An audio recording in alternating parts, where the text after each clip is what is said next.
And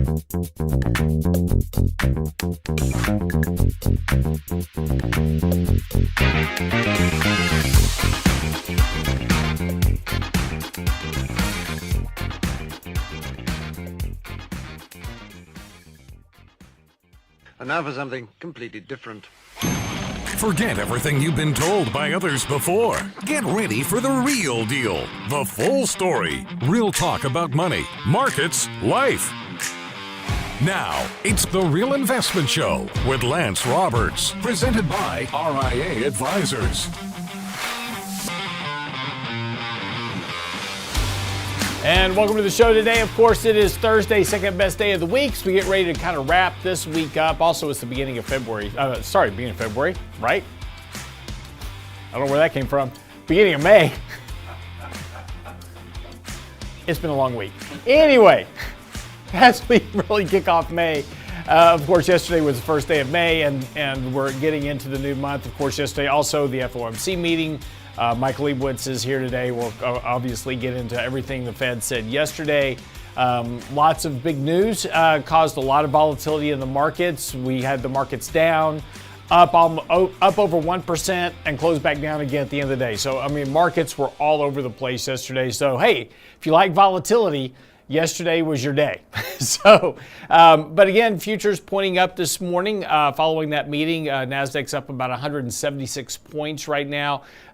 Looks like the S&P will be up about 30 this morning. So it's going to be a fairly strong open to the markets this morning. A couple of things, though, yesterday that we're kind of talking about earnings. And it was interesting. McDonald's, KFC, which is owned by Yum Brands, and one of the Starbucks, all reported very, very weak earnings. Starbucks was down double digits yesterday, and after their earnings report, it was just pretty weak. It's interesting because Starbucks coffee's not that great, but yeah, you talk to any true coffee connoisseur, Starbucks isn't that great. But, they created this whole culture, but that culture's gotten rather expensive. And now there's great coffee. People have gotten onto the train. There's coffee shops on every corner. There's just better coffee out there, right? So consumers are making decisions. But, one of the big issues, I'm sure I'm just offended some Starbucks fans this morning, but, I'm not a Starbucks fan. I drink coffee, but I like good coffee. The point is that what we're seeing now, and of course these companies all tried to blame it on weather, right? There was some cold weather or was some wet weather, whatever it was. But for instance, these companies have stores all over the country. So if you have bad weather in one region of the country, yes, that may slow sales there, but that's happening all the time. So to really kind of blame weather and other disturbances on a big decline in earnings, and this wasn't just minor decline in earnings, these were big declines in earnings, certainly suggests that there is an impact on the consumer. And again, we've talked about, wage growth is declining.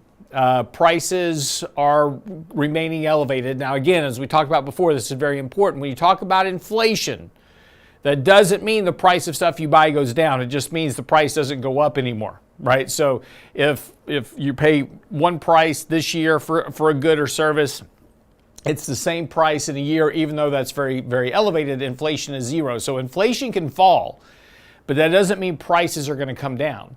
And so as consumers are becoming a lot more price conscious about where they shop and how often they go out. But again, you think about McDonald's and Starbucks, right? Those are quick. I go to Starbucks every day, right? That's your binge. Every day you go to Starbucks. Well, maybe you just go to Starbucks 3 times a week rather than 5, whatever it is. Maybe you cut back a little bit. Well, that shows up in earnings. Maybe you don't go by McDonald's as often to, pick up a burger.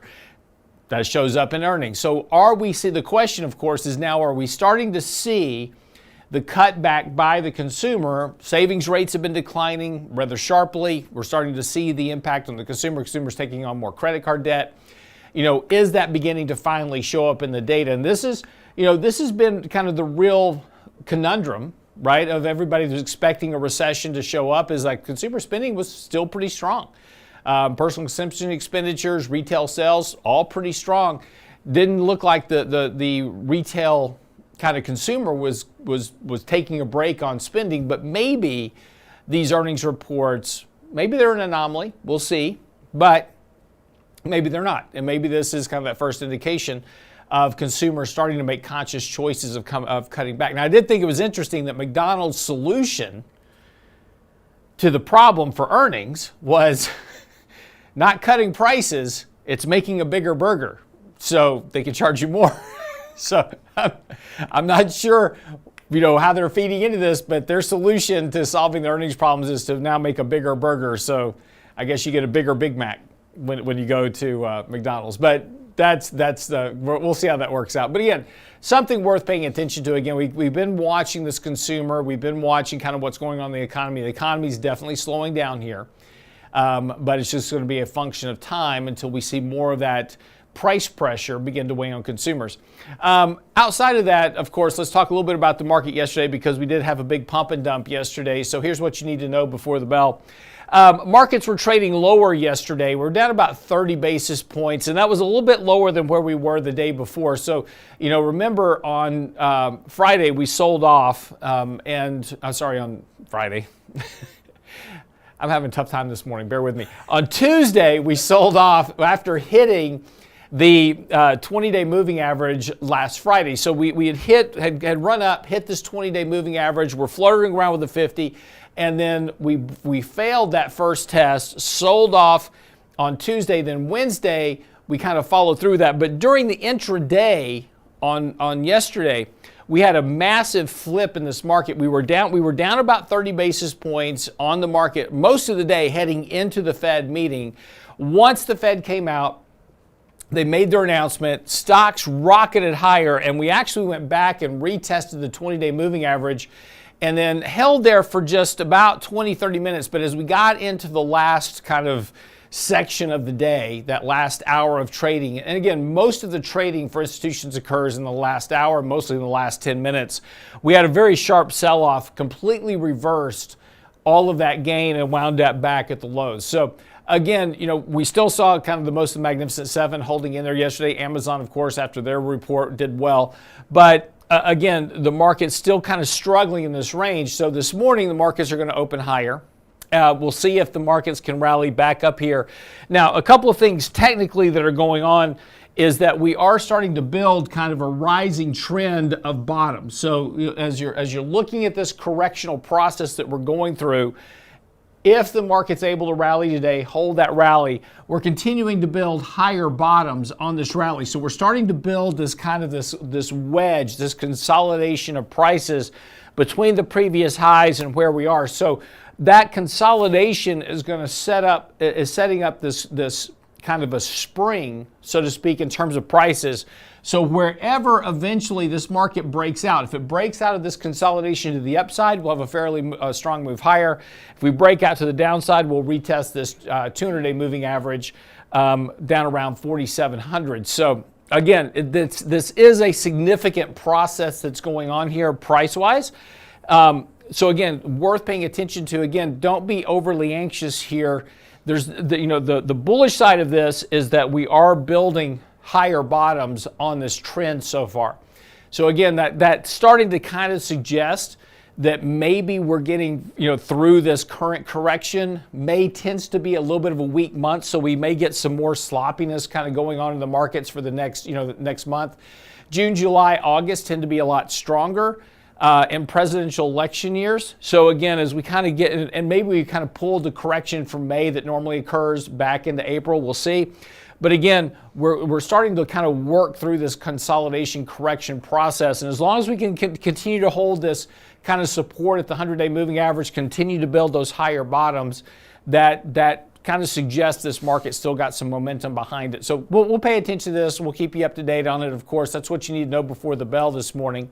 We come back, we'll pick up with Michael Leibowitz. We'll talk all about what the Fed said yesterday and what that means for stocks and, most importantly, bonds. Don't go away.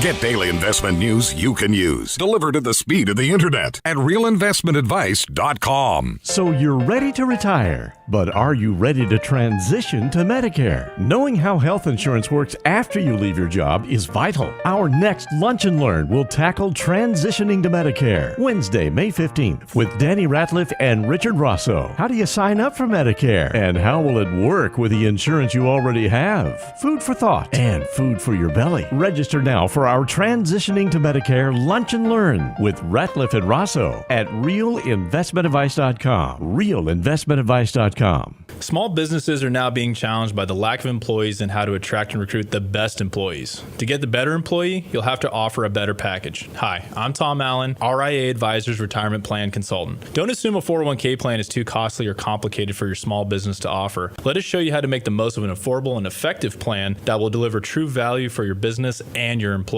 Call me toll-free at 855-RIA-PLAN or online at realinvestmentadvice.com. That's realinvestmentadvice.com. The Real Investment Show. When it comes to wealth management, most people think of stocks and bonds, but it's like enjoying one layer in a 7-layer cake. At RIA Advisors, we want to make sure you get your cake and eat it too. Social Security, Medicare, creating a tax-friendly retirement paycheck. Perhaps you're saving for college. How about life insurance, guaranteed income solutions, all along with comprehensive planning? At RIA, a holistic approach to your money is our priority. Call us today, 855-RIA-PLAN, or find us online at realinvestmentadvice.com. Realinvestmentadvice.com.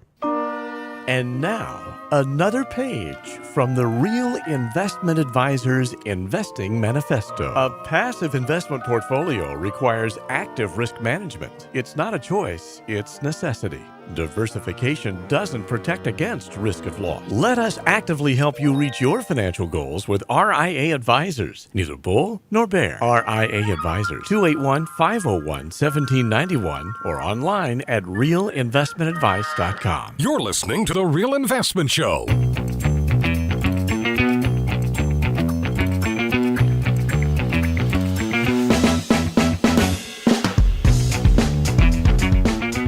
So this morning, the entertainment coat hanger Peloton reported earnings. Pretty dismal. Slashing jobs and reporting pretty bad earnings this morning. So we'll see how that stock fares in trading today. Obviously not a big fan of Peloton, obviously. So, I mean, it's a fine. If you like riding exercise bikes and that's your thing, you know, it's a great piece of equipment. But this idea that they were going to take over the world and the valuations that people were paying for a bicycle was just never gonna flesh out. So again, that whole movement back, you know, because remember back during the economic shutdown, you know, we were all just going to live in our homes and never leave again. So since you can't go outside because of COVID, you had to stay inside and ride a bike, I guess. That was never going to work. My neighbor at the time when this occurred, they bought 2 of them, one for her and one for her husband. They had great plans of riding these bikes every day. And about 2 weeks into it, they were just covered with clothes. So it's just, you know, get up in the morning, take your clothes off, throw it on the bike, keep going. Anyway. Mike's chuckling over here. Big news yesterday, of course, and we got a lot of stuff to kind of parse through. But just let me give a couple of the quick sound bites from it, and I'll turn it over to Mike here to kind of explain a little bit more in detail. Fed kept its rates unchanged at 5 and 5.25%. So again, you know, if you look at the effective Fed funds rate right now, it's about 5.33. So you know, they said we're not going to hike. They basically did not hike rates. That was the odds of them changing rates yesterday were literally zero. Nobody expected them to do anything with the rates yesterday. So again, that was no real surprise. I think the biggest surprise that came out was everybody's been expecting them to start talking about cutting the rate of quantitative tightening. So when we go back to 2009, we talk about quantitative easing, and this is where the Fed was basically monetizing U.S. debt on their balance sheet to provide liquidity to the financial system. So starting in June of last year, they started doing quantitative tightening. And this was where they were starting to reverse that process and let bonds roll off. They weren't, and this was one of the big misnomers. Everybody's like, oh, the Fed's gonna be selling bonds. They never sold bonds outright. They were just letting bonds mature and then not replacing them on their balance sheet. And that was running about $60 billion a month that they were doing that rate at. So they announced yesterday they were going to cut that by 35. Now the surprise there with that was bigger than expected. People were only expecting about a 30 billion a month cut. So that's going to cut. That'll reduce QT to just 20. They're still, reducing their balance sheet just at 25 billion a month, not 65. So outside of that, they said, everything else seems to be fine. The economy's doing okay. They still expect inflation to come down to 2.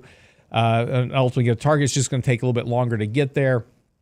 So again, they didn't announce any rate cuts, but importantly for the markets, they didn't talk about a rate hike, which a lot of people were kind of expecting them because of these recent inflation numbers.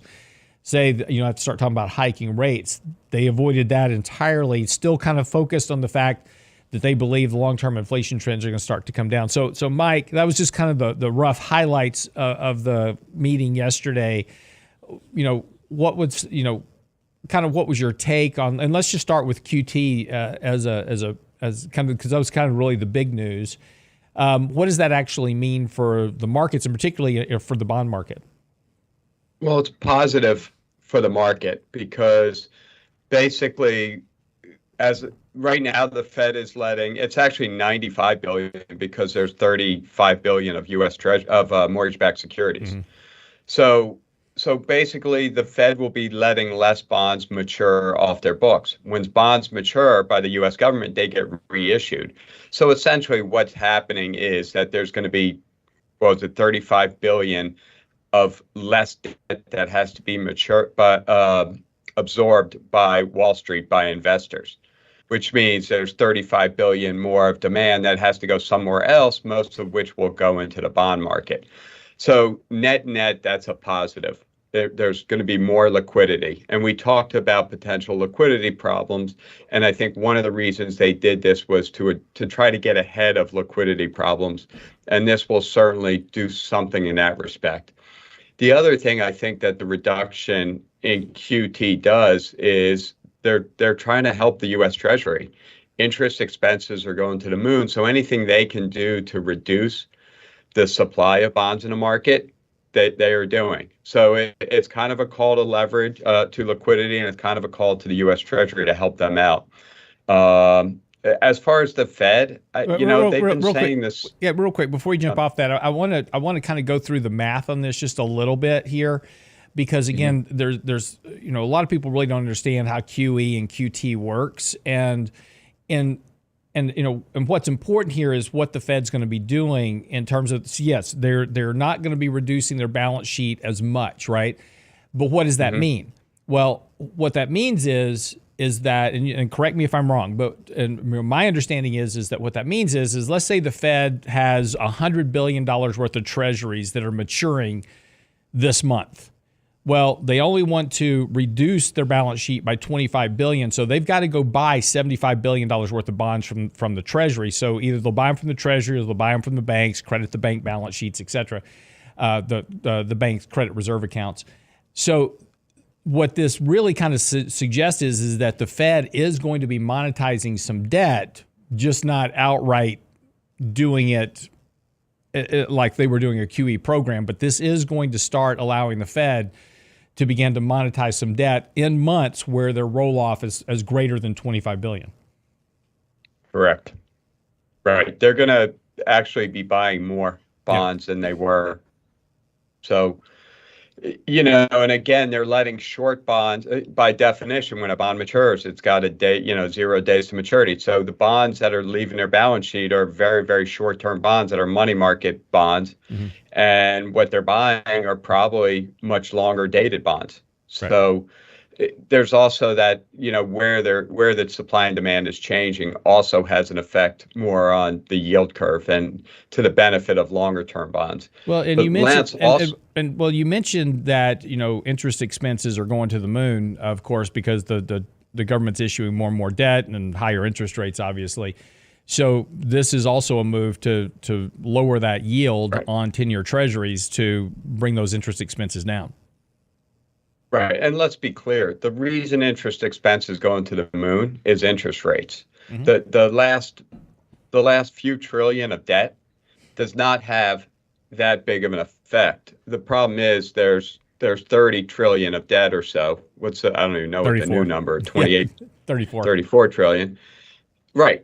That as it matures and gets reissued is affected by the interest rate. So the easiest way for the Treasury to get their interest rate down is to see interest rates go lower. And that's essentially what the Fed is doing here, is on the margin, they're taking an action that should benefit bonds. Bond yields, push them down slightly. It's not a huge move, but it will on the margin help. Lance, but what I don't think many people saw, but the Treasury is going to start buying back bonds as well. They announced that on, I think it was actually Wednesday as well, or Tuesday.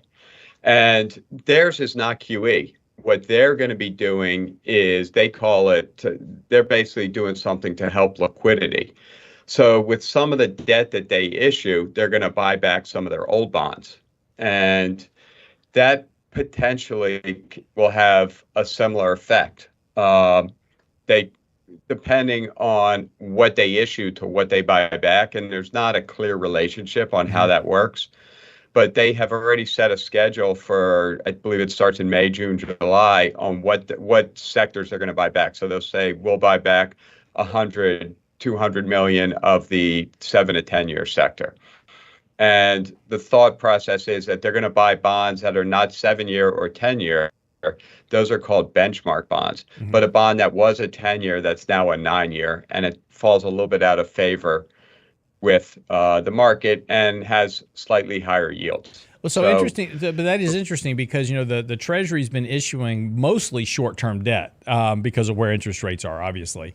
And that way they're not locking in these long-term rates for a long time. So in theory, if I'm understanding you correctly, what the Treasury will do is they'll issue short-term debt for spending needs. Any excess money that they have, because again, right now they have $1 trillion worth of money in their TGA account from the tax revenue, so they don't need to issue as much debt. So they issue some debt, and then they buy back some longer dated, older, maturing bonds that start to kind of rebalance that kind of balance sheet, bringing it more into the shorter duration side.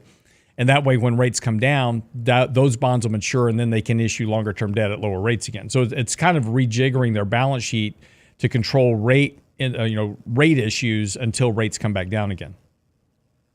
To some degree, I think the funds are all commingled, so it's hard to say what they're issuing to buy what. Like, you can't say they issued a 2-year to fund Ukraine and they issued the 5-year to fund Israel. Right. It's all commingled. But yeah, the bottom line is I think what they're trying to do is on the margin, just like the Fed, get interest rates to come down. But at the end of the day, it's not going to be QT. It's not going to be what the Treasury does. It's going to be what happens with inflation and what happens with the economy. And, kind of going back to the Fed, I think they continue to believe that inflation is going to come back down to its 2% target, that they've hit a stall period, a consolidation, as we say, and that in time it's going to come back down. And with that, interest rates will fall, and the Treasury interest expense will probably come down sharply if interest rates can stay lower. There you go. All right, we'll come back. We'll pick up a little bit on the inflation side because that's everybody's kind of big question. We'll talk some about the data, where we are, kind of what's happening, and then kind of what the Fed's looking at and why they continue to expect inflation to go lower. So anyway, we'll be right back after the break. More with Michael Liebowitz. Don't go away.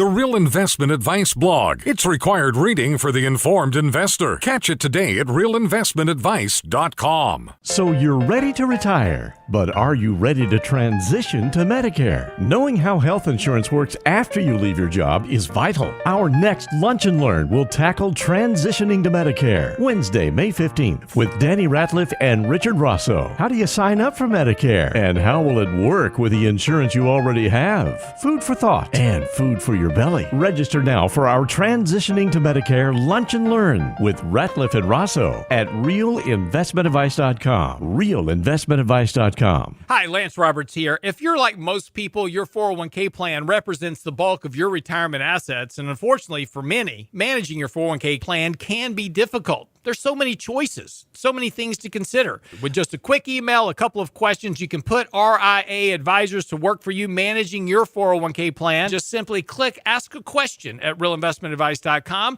or give us a call at 855-RIA-PLAN. That's realinvestmentadvice.com. The Real Investment Show. And now, another page from the Real Investment Advisors Investing Manifesto. Manage risk and volatility rather than trying to manage gains. You don't have to be right all the time. Long-term investing success is a 70% gain. Let us help you reach your financial goals with RIA Advisors. Neither bull nor bear. RIA Advisors, 281-501-1791 or online at realinvestmentadvice.com. Can't catch the whole show now? Listen to our podcast later at realinvestmentadvice.com. Part of the problem of the average American is that we've just chosen to live well beyond our means. Basically, you can buy anything you want out there on a payment. You need new underwear? Go get it on a payment plan. Underwear can be expensive. If you buy some Jimmy John's, they're not cheap. Jimmy John's. And Sandwich the point underwear? is, What is this? But Tommy John's, thank you. The Real Investment Show podcast. That's why I just don't wear underwear. It's too expensive anymore. At realinvestmentadvice.com. Going commando is going to become a new thing for the poor people. It's going to be a... When it comes to wealth management, most people think of stocks and bonds, but it's like enjoying one layer in a 7-layer cake. At RIA Advisors, we want to make sure you get your cake and eat it too. Social Security, Medicare, creating a tax-friendly retirement paycheck. Perhaps you're saving for college. How about life insurance, guaranteed income solutions, all along with comprehensive planning? At RIA, a holistic approach to your money is our priority. Call us today, 855-RIA-PLAN, or find us online at realinvestmentadvice.com. Realinvestmentadvice.com. Health and financial security touches everyone within your organization. Offering benefits for all doesn't need to be complicated. Hi, I'm Tom Allen, Senior Benefits Consultant at RIA Advisors. RIA Benefits provides independent expertise to find solutions that speak to the mission of your business, the culture you want to establish, and the budget you are able to work within. Book a free consultation with me at realinvestmentadvice.com/retirement, and we'll find a solution that takes care of your most important asset, your people. realinvestmentadvice.com/retirement, realinvestmentadvice.com. The Real Investment Show YouTube channel has all our videos ready for your easy access, like Technically Speaking Tuesday, Financial Fitness Friday, plus each day's radio shows. Subscribe and bookmark our YouTube channel at realinvestmentadvice.com. You're listening to The Real Investment Show.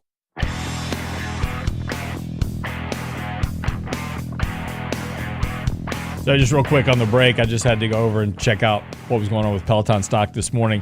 Stock's trading at about $3.24. It's actually up 7% this morning. You know things are pretty dire when the stock's up 23 cents and that's a 7% move. Tells you about where you're trading. But it's actually worse than that because Peloton announced on Thursday they're going to lay off 15% of their staff. But the reason the stock is up today is because the CEO, Barry McCarthy, is stepping down. That's never a great sign of your tenure as a CEO when you step down and the stock price goes up, right?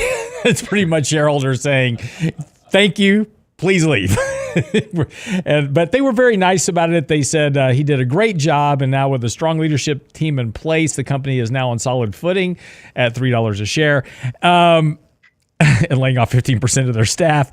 In a joint statement, they say they are working to find the company's next CEO of Peloton. So, in other words, we got to find somebody to turn this ship around.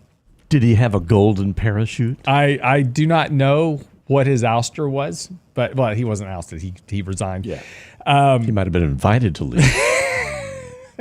I'm sure he did okay. Yeah. I am sure that even though the shareholders, took it in the shorts, I'm sure he did absolutely okay, as is usually the case. The guy that ran Home Depot. Oh, yeah. Destroyed that company, then left, made millions, and then went on to be CEO of another company and destroyed that one too. So, once you're in that seat, and he's going to show back up again. See, once you get to the CEO status of publicly traded company, you're in the pool. And so it doesn't matter how bad you do, somebody else is going to hire you to come mess their company up. So, just once you get there, you're golden for life, right? You probably got a golden exercycle. A golden Peloton. Here's your retirement, a golden Peloton. All right, anyway, but back to serious stuff for a moment. So the Fed did announce it. So Fed Chair Powell yesterday during his press conference, he noted that he specifically stated, so again, a lot of people were expecting the Fed to potentially talk about rate hikes because of the recent little bout of inflation that we've had over the last, couple of months. And he said yesterday, look, we've made considerable progress towards our inflation goals over the past year. Inflation has eased substantially, but is still too high, and further progress is not assured. And the path ahead is uncertain. So Powell said the Fed does not expect it will be appropriate to cut rates until they have greater confidence in moving towards their 2% target, which, already the market had been pricing in basically one rate cut this year. And Jeff Gundlach came out, CEO of DoubleLine yesterday, came out after the bell and said he expects the Fed to cut one time this year, maybe later this year. But, the market had already kind of priced out 7 rate cuts this year down to about 1.5. And that's probably going to settle around 1 as well for this year. And again, Mike, you and I have talked about this. Inflation is still above their 2% target. The economy is still doing very well right now. Employment remains very strong at this point. There's really, and as I talked to you before, I said, Mike, there's really no reason to cut rates here. The argument has been that, well, there's maybe a liquidity issue is why they're going to be cutting rates. But now even the Fed, maybe the way the Fed's addressing that liquidity issue is by a bigger reduction in QT, but then keeping rates where they are until they can get inflation a little bit more under control. Right. And I think there is another argument, and it's that the economy is slowly deteriorating. And we talk about this a lot. You talked about it with Starbucks and McDonald's. On Wednesday was also the JOLTS report. So much stuff gets hidden behind the Fed on Fed days. Mm-hmm. The JOLTS report came out. The number of job openings fell decently. But more importantly, the hires rates and the quit rates are now back to 2018 levels. So the economy is, and the Fed said this, and they changed their statement a little bit to say that, excuse me, to say that inflationary pressures, meaning supply and demand, are in better balance. And I think what he's trying to say there behind the lines is that a lot of the reasons that inflation was up was because of the demand. There were supply problems, but more recently demand. That demand is weakening. And I think what the Fed wants to do is try to get ahead of a recession.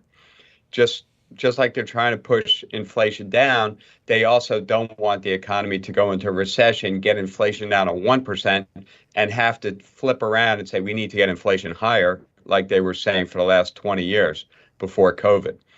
So they're trying to get, I think the way to say it is they're trying to get cute and think that they can manipulate the economy so it can just be this Goldilocks economy. Because there are a lot of signs, even though the headline data doesn't show it, there's a lot of signs this economy is not nearly as strong as everyone thinks it is. And the real rate of Fed funds, so the rate minus inflation, is over 2%. That's a very high real rate. That's a very restrictive rate. So the Fed somehow wants to lower that rate without creating inflationary concerns. And that's the tricky corner that they find themselves in now. So, and this is going to be the big challenge, right?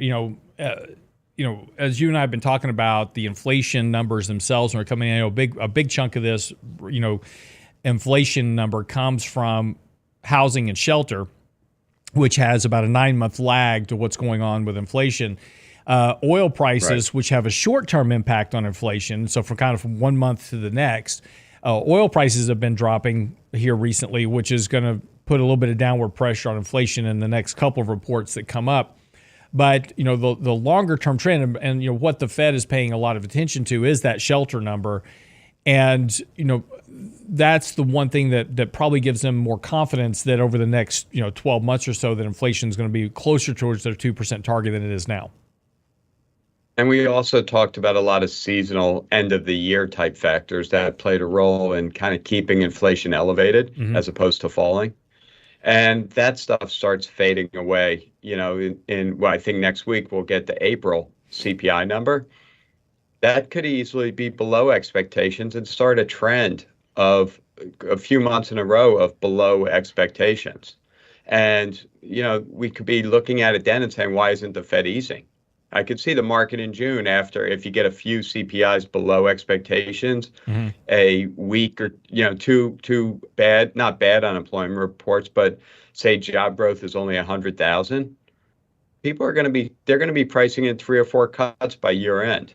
So it's funny. The market's pretty fickle about what it thinks. It's going back and forth. The Fed, if you were just to read their statements and listen to Powell's press conferences and then go away to a desert island for 6 weeks and come back and do it again, he's been very, very consistent about what he's saying. He's admitting that inflation has stayed a little bit higher. It hasn't followed the trend lower like they thought. But everything else he's saying, he has been saying. That the best line was, someone asked about stagflation. He goes, I don't see stag and I don't see flation. Basically, he thinks the economy's fine and he thinks inflation is going to keep going back down to its 2% target. And he's been clear. And, I think the Fed's been crystal clear for probably the first time in a long, long time. And I think the reason they feel confidence in doing that is a lot of what you just brought up. A lot of what we've been talking about is the underlying data is much weaker than it looks. The CPI pressures are due to not errors, but just lagging data that we know where that data is today and where that lagging data has to come down to. Well, and it's interesting, and it's true, and it's interesting, that when you talk about stagflation, right? The media tends to kind of pick and choose its definition of stagflation, which is the definition of stagflation is low economic growth, high unemployment, and high inflation.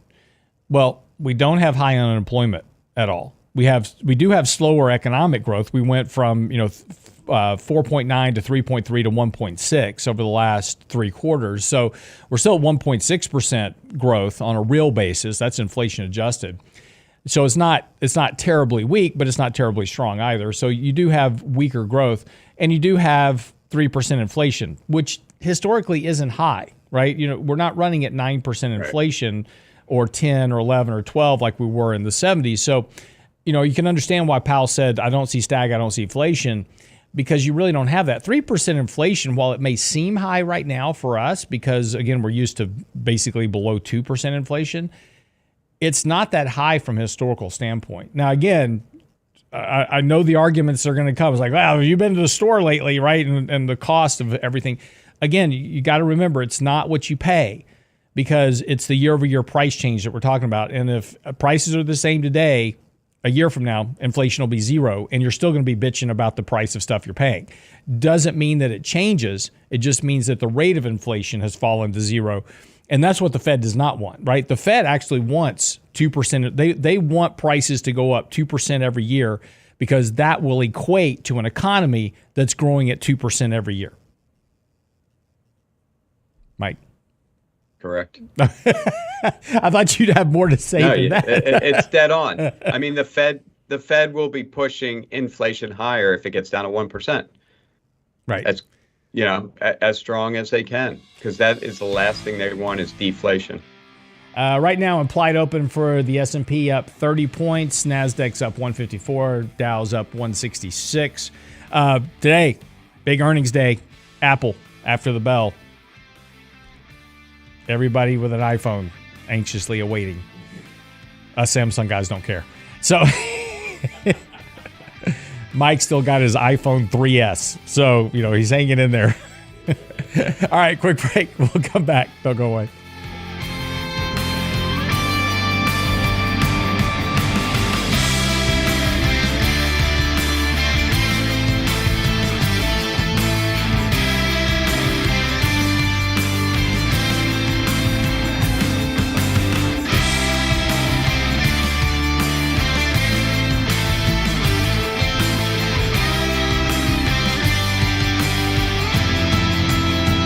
Get daily investment news you can use, delivered at the speed of the internet at realinvestmentadvice.com. So you're ready to retire, but are you ready to transition to Medicare? Knowing how health insurance works after you leave your job is vital. Our next Lunch and Learn will tackle transitioning to Medicare. Wednesday, May 15th, with Danny Ratliff and Richard Rosso. How do you sign up for Medicare? And how will it work with the insurance you already have? Food for thought and food for your belly. Register now for our Transitioning to Medicare Lunch and Learn with Ratliff and Rosso at realinvestmentadvice.com. realinvestmentadvice.com. When it comes to wealth management, most people think of stocks and bonds, but it's like enjoying one layer in a 7-layer cake. At RIA Advisors, we want to make sure you get your cake and eat it too. Social Security, Medicare, creating a tax-friendly retirement paycheck. Perhaps you're saving for college. How about life insurance, guaranteed income solutions, all along with comprehensive planning? At RIA, a holistic approach to your money is our priority. Call us today, 855-RIA-PLAN, or find us online at realinvestmentadvice.com. realinvestmentadvice.com.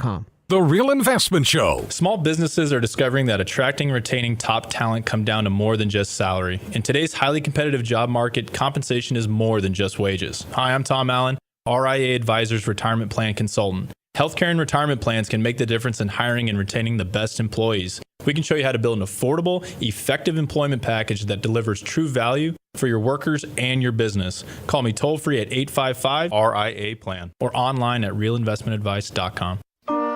And now, another page from the Real Investment Advisors Investing Manifesto. Bulls win in bull markets. Bears win in bear markets. Eagles soar above and take advantage of opportunity. Let us help you soar as you reach your financial goals with RIA Advisors. Neither bull nor bear. RIA Advisors, 281-501-1791 or online at realinvestmentadvice.com. You're listening to The Real Investment Show.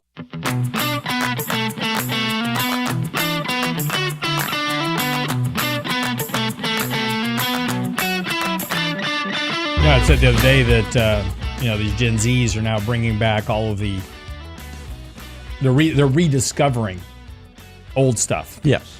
Like camcorders and flip phones. See, I think Apple's missing it. They need to come out with a flip phone. That would be brilliant. Yeah. So just might as well get on this whole trend. Yeah. And when you flip open the phone, it plays 90s music, right? Because that's what they're rediscovering 90s music. They're not even, and that's the thing. It's still just they're not discovering good music, right? They need to go back 10 more years, get to the 80s, get to some good music. 70s. No, not the 70s, Brent. 80s. I'm with you, Brent. 60s.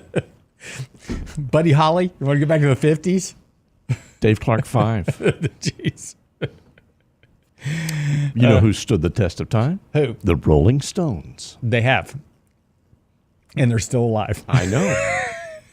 Which is pretty amazing. It just goes to show you that everybody tells you, like, drugs will kill you. I don't think so. Keith Richards will live forever. Exactly. That preserves you. Pre-embalmed. Exactly. Anyway, so kind of wrapping up on this whole conversation this morning.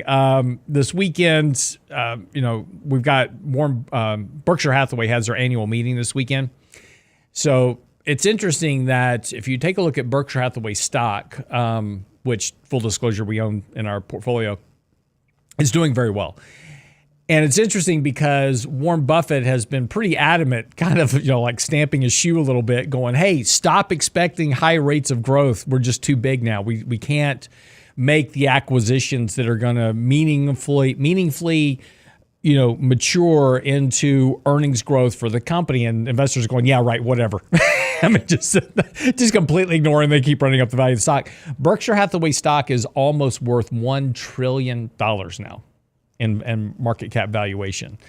So, I mean, the legacy, the legend, it's all there. And it's interesting that investors continue to bid up that company, expecting higher rates of growth from the company itself, even though Warren Buffett's saying, I can't get there. I cannot. I have I think the last number was approaching 180 billion in cash on his balance sheet and nothing to buy because valuations. But, Go ahead. and Lance, the funny thing is that if you look at his holdings, it's, what is it, 30-40% Apple? Yeah. And you got like which BP and a few other companies. You can just buy those companies. You don't need him to buy it for you. Yeah. But what's interesting is that for, and I know you'll remember this because you're older, not as old as me, but you're older. But back in the late 90s, he wouldn't buy technology companies because he didn't understand technology. And Apple was the first tech company that he actually bought into, Apple and Microsoft. And those were his first forays into technology. And now, over the years, Apple has now grown to be 30-40% of the Berkshire Hathaway holdings. So one of the best investments he ever made was Apple. But what does Apple know? Apple knows how to buy back its shares. Yeah. Apple is not a high growth company. Apple is not Nvidia or Microsoft even, or Google, or any of the kind of truer tech companies. Apple is a slower growth company whose growth is much more aligned with the economy. And it almost has to be because they're so big. But what Apple has become really good at is buying back its shares, which is another way of giving investors a dividend. But the dividend shows up in stock price as opposed to a check in the mail. Well, sometimes. So, and look. Sometimes. Yeah. In 2022, they were buying back shares and stock price went down. So there's not. This is the misnomer about the return of capital to shareholders. Earnings per share. It shows up in EPS, right? It doesn't necessarily show up in stock price, but that's the misnomer, right? The misnomer by the media is that it's a return of capital to shareholders. It's not, because they can buy back shares, and this is a point that actually Warren Buffett made in his last letter, is saying that too many companies today are executing buybacks at non-productive prices. In other words, they're paying too much for the buyback, which is going to be non-accretive to their outcome, longer term, because they're overpaying for the value of the buyback. But, it benefits share insiders that sell their shares back to the company. Right. But what it does do is it boosts the earnings per share. The earnings can be flat, but if there's less shares, the EPS goes up. So if you assume that its valuation will stay the same, then its price has to go up because there's more earnings per share. That's and correct. That's the logic, and apparently Warren Buffett loves that logic. And we own Apple too in our portfolio because the logic works. Yeah, exactly. It's exactly right. Look, Google just announced a $70 billion buyback. That's on top of the buybacks they're already doing, right? So they've increased it by another $70 billion. I am expecting Apple will announce another significant chunk of buybacks tonight when they announce earnings. They'll announce earnings that are probably pretty much in line with estimates. They'll mention AI 40 or 50 times during their press conference, and they'll announce a buyback. And maybe even an increase of a dividend. I don't know. We'll see. Google just announced a dividend as well. Meta's now providing a dividend. Apple does provide a small dividend. So maybe they'll even increase their dividend a bit. We'll see. Yeah, we'll see what Apple has. But they tend to kind of just hit it on the screws. Mm-hmm. So unlike, I think, what we saw with some of the other tech stocks, the Magnificent Seven over the last week, I'm not expecting such a 10, 15, 20% move. The stock is also beaten up compared to some of those stocks. It's down on the year in an up market. So it's coming in from a weaker position. Which gives it which gives it a little bit of a position for an upside surprise if they do hit their earnings, right?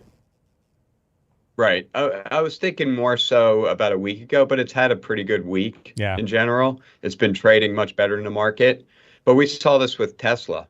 Their earnings could not have been more awful, and the stock was up. What was that, up 15%? That was the first 20%. Day. It was up 15% the next day, too. It was up 30% in 2 days, roughly, ish. Right. And because Elon Musk said the right things, but if you just look at the numbers, they were horrendous. Yeah. But bleeding cash. Well, but also on Tesla, there was a record short position. So all those shorts got squeezed, right? And so, that pop is not going to probably last as, sellers reemerge back into that stock after, a couple of days of pop. So we'll see what happens. Right. So just getting ready to kind of wrap up, the show for the morning. One thing, Mike, that, has been, kind of, we've been focusing on a lot within our portfolios and kind of where we are is trying to figure out kind of what the road ahead looks like. And, this is, we're getting into earnings season. We'll have 80% of companies reported earnings by the end of this week. Buybacks are going to start back. That window opens really kind of starting end of next week. That buyback window will open back up. And there's about $1 trillion worth of buybacks to do this year. So there's a lot of buybacks that are sitting out there that's, will help provide support. I mean, this is, love it, like it, hate it. It is what it is. And there's a tremendous amount of buybacks being done by companies right now. And these are mostly large caps, right? Mid caps and small caps really don't execute buybacks. They don't have the capital for it. So this is mostly large cap companies that are doing this, the Metas, the Apples, the Googles, those type of things. But, the big challenge for this year is going to continue to be really economic growth, and can economic growth stay at these levels to support earnings expectations? Because earnings expectations right now through this into this year are still pretty high. So, I think that could be the one, issue. If economic growth slows down more than expected, a lot of these earnings estimates are going to have to come down a lot more than I think people expect right now. Yes, but I think that's kind of a two-sided coin, right? Because hypothetically, let's say Friday's unemployment numbers weak. There's 50,000 jobs added, and the earnings fall, and all the underlying stats show weakness too. Then we come to the next week, and CPI is 1/10 or even 2/10 below expectations. That's a sign of a weaker economy, along with everything else that we've seen. But the Fed expectations for the Fed are now that they're going to cut 3 times, right? I think if we got a very weak employment number and CPI coming in 2/10 below expectations, there's going to be 3 or 4 cuts priced into the end of this year, which is going to be initially perceived as very bullish by the stock market. Now, over time, that tends not to last, because when the Fed's cutting, it's usually not that good for the stock market. Right. But the lead up to the cuts can be a good time. And then, Lance, I think the big one is the election.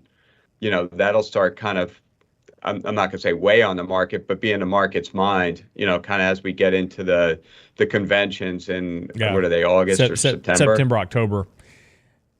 Right. And if there are going to be any debates and, the polling, who's winning, what does it mean if Biden wins? What does it mean if Trump wins? Both for the economy, for everything going on around the world. So there's a lot for the market to digest over the next 9 months. Yeah, I think the key takeaway though is that you're right. First of all, fundamentals don't matter. It's really all about the Fed. And the second thing is that it is probably going to be pretty volatile between now and the election. So we may very well have a rally in June, July, August. That's seasonally with election years. That's kind of how it works out. Have a decline in September, October, heading into the election, want to de-risk ahead of the election, then a rally into the end of the year. So, this market's going to potentially kind of be all over the place. So just prepare for some volatility as we go through this year. And we'll just have to kind of navigate it week by week. And that's what we'll keep doing right here on the Real Investment Show. Be sure and get by the website. Mike's latest article is out about the Fed exacerbating the wealth gap. It's on the website now. Send us your questions and comments. Also, while you're there, check, subscribe to our daily market commentary, our weekly newsletter, daily blogs. It's all there on the website. And make sure to like and subscribe to this YouTube channel. We do appreciate that as well. Certainly helps us. And we'll see you back here tomorrow for Financial Fitness Friday with Danny and Richard. Have a great day.